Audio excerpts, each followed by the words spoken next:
यज्ञस्य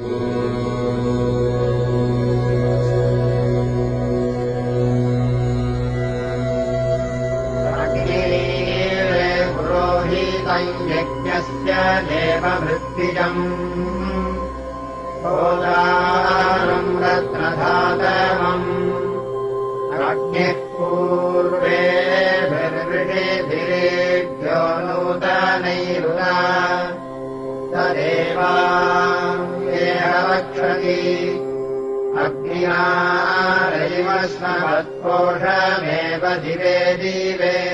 हिंदू राष्ट्र की कल्पना बहुत खतरनाक है, ऐसा लोगों का मानना है।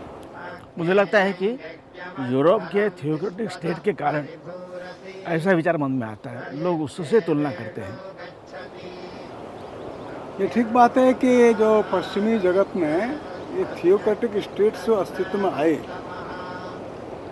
उन्होंने एक लोगों के मन में गलत धारणा बैठा ली, क्योंकि उन थियोक्रेटिक स्टेट्स ने जो व्यवहार किया ना, वो सारी मानवता के लिए बड़ा कष्टकारी था। उदाहरण के लिए जब क्रिश्चियनिटी आगे बढ़ी और पोप के हाथ में सारी ताकत आ गई और पोप ने सारे दुनिया भर में क्रिश्चियनिटी के प्रचार के लिए सेनाएं भेजना शुरू किया और सेनाओं के बल पर क्रिश्चियनिटी का विस्तार शुरू हुआ।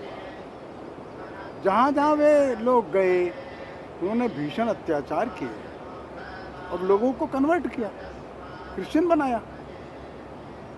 वो आतंक लोगों के मन में आज भी बरकरार है। तो क्रूसेड्स के नाम से जो हम लोग इतिहास में देखते हैं, दूर जाने की जरूरत नहीं है। जब चर्च को मानने वाले लोग गोवा में आ गए और गोवा में आकर के यहाँ पर उन्होंने चर्च बनाया और जब क्रिश्चियनिटी का विस्तार शुरू किया तो हजारों लोगों की हत्या की, लाखों लोगों पर अत्याचार किए। कितने भीषण अत्याचार हुए हैं जो गोवा के लोग जानते हैं, आर्काइव्स में आज भी उनका उल्लेख है। तो एक तो ये दृश्य था क्रिश्चियनिटी के कारण से जो उन्होंने अपने साम्राज्य का विस्तार किया, उसको थियोक्रेटिक स्टेट बोलते हैं। एक रिलीजन का साम्राज्य स्थापित करने का प्रयास। बाद में एक दूसरा एक युग शुरू होता है, वो युग इस्लाम का है। जब इस्लाम की सत्ता और मजबूत होने लगी और खलीफा के हाथ में ताकत आ गई, तो खलीफा के निर्देश पर सेना जाती थी। दुनिया के अलग अलग हिस्सों में सेना चली गई और बीसियों और राज्यों को, देशों को उन्होंने पराधीन कर दिया। वहाँ इस्लाम का शासन स्थापित हो गया और जो लोग जो इस्लाम को नहीं मानते थे या तो मार दिए गए या इस्लाम में उनको कन्वर्ट किया गया। पूरा मिस्र है, लीबिया है, ये क्या है? ये पूरा इराक है, ईरान है, ये क्या है? यहाँ लोग थे जो इस्लाम को नहीं मानते थे। आज 1% लोग भी नहीं बचे। तो ये थियोक्रेटिक स्टेट माने ये उन्होंने इतिहास में देखा है। मतलब एक रिलीजन का शासन जब आता है तो रिलीजन के शासन से कैसे आतंक पैदा होता है, किस प्रकार से एक सत्ता का उपयोग करके दूसरे लोगों को कैसे जबरदस्ती कन्वर्ट करती है। भारत में इसकी कोई कल्पना नहीं है। भारत में ऐसा कभी भी नहीं हुआ। हजारों साल के इतिहास में ऐसा एक भी उदाहरण ढूंढ पाना कठिन है जहां लोगों ने सेना के बल पर या जबरदस्ती अत्याचार करते हुए दूसरे मत के लोगों को अपने मत में कन्वर्ट करने की ऐसी कोशिश की हो। भारत के लिए ये एक नया है। तो थियोक्रेटिक स्टेट को भारत में सोचना ये गलत है। और हिंदू तो कोई एक संप्रदाय वालों का ये ग्रुप नहीं है। इस समूह में अपने आप में सैकड़ों संप्रदाय हैं, सैकड़ों मत हैं। जैसे मैंने अभी बताया आपको कि भारत में थियोक्रेटिक स्टेट की कोई कल्पना ही नहीं थी। ये थियोक्रेटिक स्टेट की कल्पना पाश्चात्य जगत की है, जहाँ पर क्रिश्चियनिटी, जुडाइज़म या इस्लाम शासन के माध्यम से अपने राज्य का विस्तार करते थे, संप्रदाय का, अपने रिलीजन का विस्तार करते थे। भारत में जो राजा थे उनका एक राजधर्म रहता था। राजधर्म का अर्थ है कि उनके राज्य में जो भी मत संप्रदाय के लोग हैं उनका सम्मान करना, उनका संरक्षण करना। उनको कोई कठिनाई है तो उस कठिनाई में सहायता प्रदान करना, जो थियोक्रेटिक स्टेट से बिल्कुल अलग है। थियोक्रेटिक स्टेट में एक रिलीजन का राजा संरक्षक होता है और उस रिलीजन के विस्तार के लिए काम करता है और दूसरे सारे रिलीजन्स को बहुत हीन दृष्टि से देखता है, उनको समाप्त करने की कोशिश करता है। भारत में जो राजा है उसका एक राज धर्म है, उसका मूल आधार यह है, उसकी मौलिक फंडामेंटल ड्यूटी यह है अपने राज्य में जितने भी मत संप्रदाय भारत में हैं उनके राज्य में उनका संरक्षण करे, उनका सम्मान करे, किसी को छोटा और बड़ा ऐसी दृष्टि से न देखे। और इसलिए भारतीय राज व्यवस्था में थियोक्रेटिक स्टेट की कल्पना ही असंभव है, संभव ही नहीं है। भारत का राजा एक थियोक्रेटिक और किंग हो सकता है, ये संभव ही नहीं है। थियोक्रेटिक स्टेट के हिसाब से व्यवहार कर सकता है, भारत में इसकी कल्पना ही कभी नहीं हुई।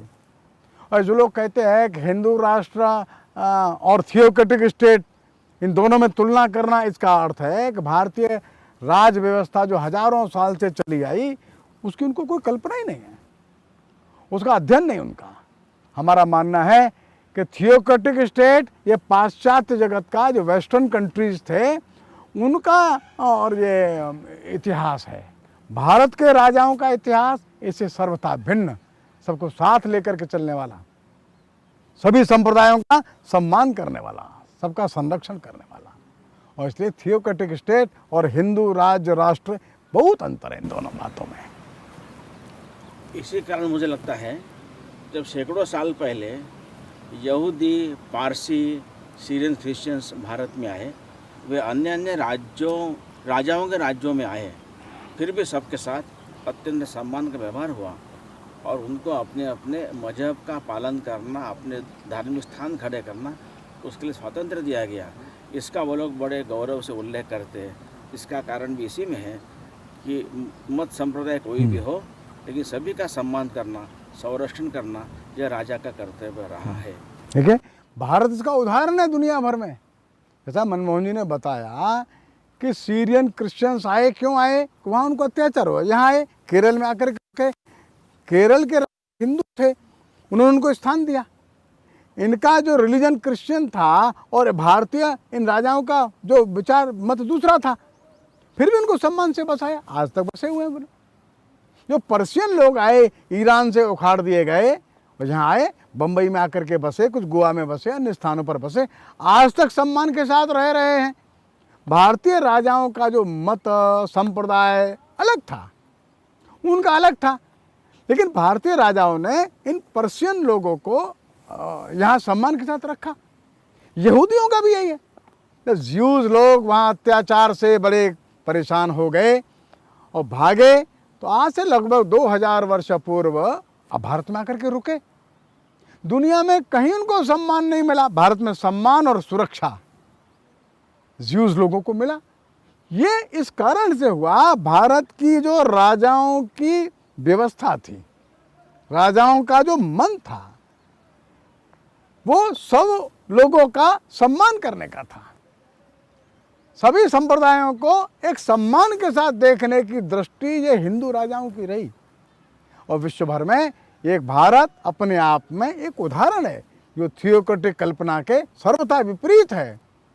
हम चाहेंगे दुनिया के लोग भारतीय राजाओं के उन उदाहरणों से कुछ सीख लें और इतनी सहिष्णुता रखें कि दूसरे विचार के लोगों का सम्मान भी करिए। हमारे से विपरीत विचार के लोग हैं, हमारे राज्य में हैं, उनका सम्मान करना सीखें। ये इंटॉलरेंस जो है, ये पाश्चात्य जगत का गुण है, भारतीय राजाओं का, राज व्यवस्था का ये गुण नहीं है। हमारे राजाओं का गुण है सबके साथ सामंजस्य और सबका सम्मान। हमारी परंपरा यह है, हिंदू राष्ट्र इसका प्रतीक है।